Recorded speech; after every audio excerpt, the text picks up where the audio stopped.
cheese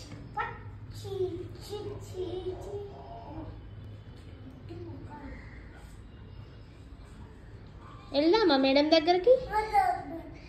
చెప్దాము ఇట్లా తింటలేడు అని చెప్దాం నువ్వు వింటలేవు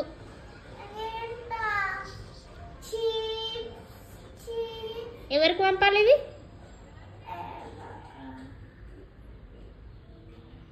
ఇవి ఎవరికి పంపాలి ఫోటో తీయమంటున్నావు కదా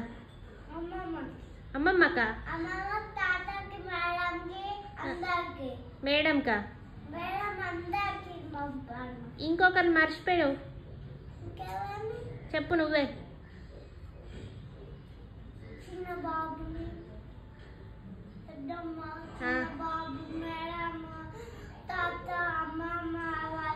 పెద్దమ్మతో ఇంకెవరు ఉంటారు